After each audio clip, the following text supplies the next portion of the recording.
विधानसभेच्या निवडणुकीत आता एक नवीन मोठा ट्विस्ट आला असून गडिंग्लजच्या जनता दलाने आज पक्ष कार्यालयात एकत्र येऊन बैठक घेतली व माजी नगराध्यक्षा स्वातीताई कोरी यांची उमेदवारी जाहीर केली। कागल व चंदगड या दोन्ही मतदारसंघात जनता दलाची ताकद मोठी असून माजी आमदार श्रीपतराव शिंदे यांना मानणारा वर्ग इथे मोठा आहे आणि संघर्षाच्या विश्वासाच्या बळावरच स्वातीताई विजयी होऊ शकतात असा विश्वास कार्यकर्त्यांनी आज सत्यवार्ता न्यूजशी बोलताना व्यक्त केला। तर येत्या 1 तारखेला मंत्री हॉलमध्ये निर्धार मेळाव्यात सर्व कार्यकर्त्यांची मते जाणून घेण्यात येतील असे यावेळी सर्वांनी स्पष्ट केले। ही बैठकीचं नियोजन केलं। विधानसभा निवडणूक आदरणीय श्रीपतराव शिंदेच्या विचारांना आणि नेतृत्वाने गेली 40 वर्ष त्याच्या निष्ठा ठेवणारे या ठिकाणी ह्या सन्मान्य इतर सगळे व्यासपीठावरचे सगळे सैनिक या ठिकाणी उपस्थित आहेत। विधानसभेच्या निवडणुकीचे चढ उतार जर पाहिले तर प्रत्येक विधानसभा निवडणूक सक्षमपणे आदरणीय शिंदेसाहेबच्या नेतृत्वाखाली लढत आपण गेलो। एक धुरंधर अभ्यासू सर्वसामान्यांचं एक नेतृत्व, गरिबांचा एक आधारस्तंभ, शिंदे साहेबांच्या नंतरचं एक नेतृत्व तयार झालं ते स्वातीताई कोरी। स्वातीताईच्या कोरींच्या नेतृत्वानं कोल्हापूर जिल्ह्यातील संपूर्ण जनता दलाच्या कार्यकर्त्यांच्या मध्ये नवचैतन्य आणि उत्साह तयार झाला। काम करायची पद्धत,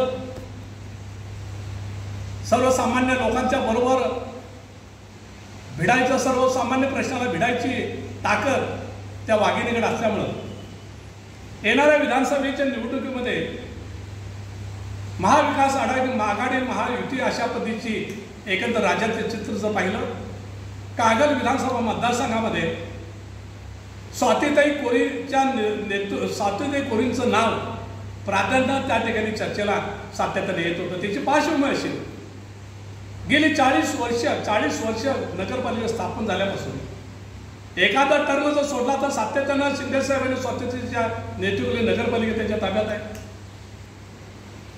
कौलिंग कडगाव मतदारसंघ, उत्तूर मतदारसंघ आणि कागलच्या आसपास असणारे संपूर्ण खेडी अशा पद्धतीने कागलचा बराचसा मतदारसंघ शिंदे साहेबांना आणि स्वातीताईला मानणारा संपूर्ण कार्यकर्ता असल्यामुळं आम्ही कागल विधानसभा मतदारसंघाचे दावेदार ठरवू अशा पद्धतीनं सगळ्याच्या साप्ताहिक असतील, दैनिक असेल, साप्ताहिक असेल, लाईव्ह असेल, सगळीकडे स्वातीताई कोरींचं नाव चर्चेला येत होतं।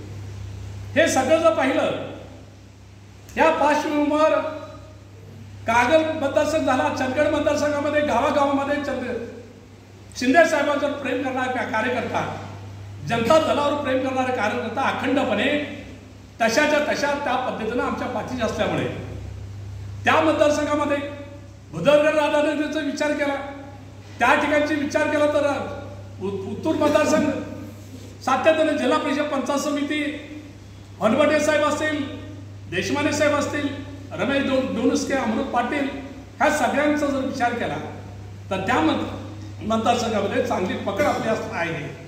त्यामुळं ह्या मतदारसंघाच्या विधानसभेच्या चर्चेसाठी म्हणून, त्याची भूमिका स्पष्ट करण्यासाठी आणि कार्यकर्त्याची मतं आजमावून घेण्यासाठी म्हणून स्वातीताईंच्या नेतृत्व आणि विधानसभेचं एक खंबीर एक असा चेहरा, स्वच्छ अशा पद्धतीची भूमिका आणि चेहरा असणारा एक चेहरा विधानसभेचा हे चर्चेला आलेला आहे।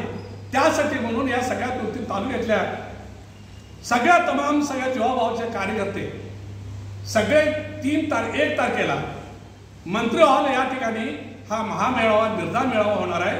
कोणत्याही परिस्थितीत त्या तिन्ही तालुक्यातल्या कार्यकर्त्यांना मी आवाहन करतो, विनंती करतोय की विधानसभेच्या निवडणुकीसाठी चर्चेसाठी आणि आपली भूमिका स्पष्ट करण्यासाठी हजारोच्या संख्येने तुम्ही उपस्थित राहावं एवढं विनंती करतो आणि थांबतो। येत्या विधानसभा निवडणुकीत स्वातीताई कोरी निवडणुकीला सामोऱ्या जातील काय?